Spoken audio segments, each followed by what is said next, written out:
No.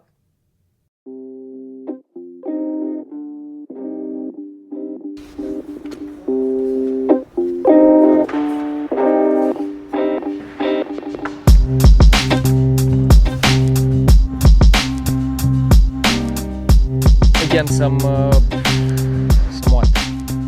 organizing. We did like little cabinets for the shop, and now we're doing a little bit of extra storage for the bathrooms. It's not something final, we're just testing something to see how it's going to work. If we can extend a little bit the existing vanity and make some sort of a, what would you call it, like a storage little cabinet, like in front of the toilet. Again, we're playing with some adjustable metal feet. I want to see how that would look if we do it like 6 inches off the floor, just like we did the vanity on West Mary. So we did that one. It's like super simple. There's a lot of storage, not that much work to do it, and we don't have anything in the bathrooms in the office.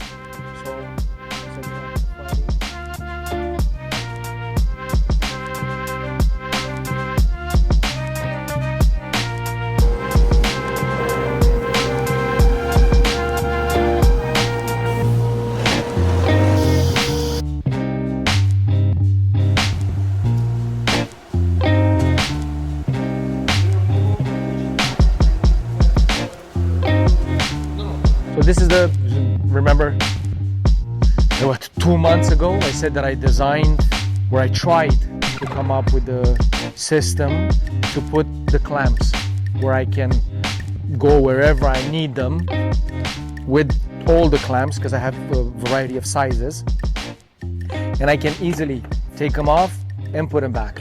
Because I don't know if you remember, before I used to have a bin and they were all shoved in the bin, and sometimes because they have the ends, like they would be all one next to the other, I would try to pull one, it would lift the other one, so it was like a situation. So I'm like, hey, what if I make a rack? Because again, this was inspired by the racks for the spray booth, where you put individually each panel.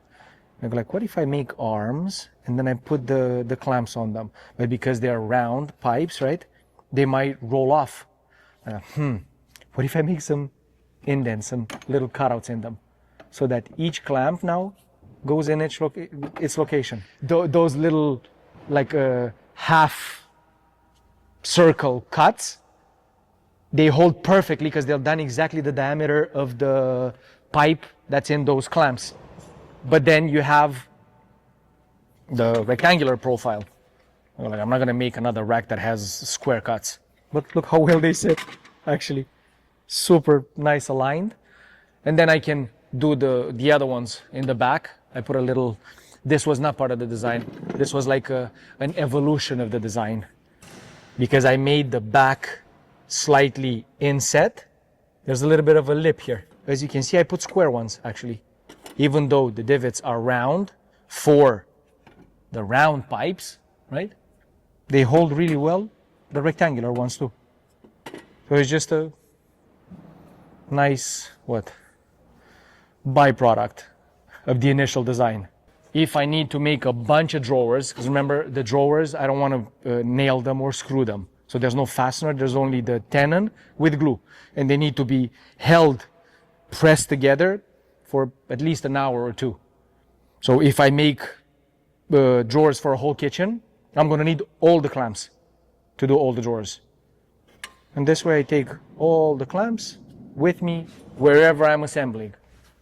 So 2 full racks were jammed inside here. And we did some, actually Ryan did, I think Ryan was the one that built this, did some divisions to somehow organize them, but it's so difficult to put them in and out.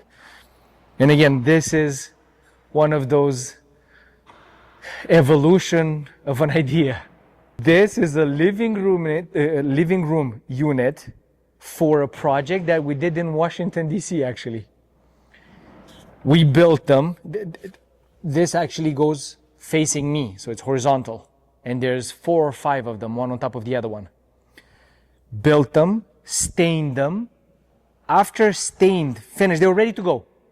We were like a week away from installation. I saw how the stain come out and the imperfections in the veneer. And I'm like, nah, we're just gonna do new ones.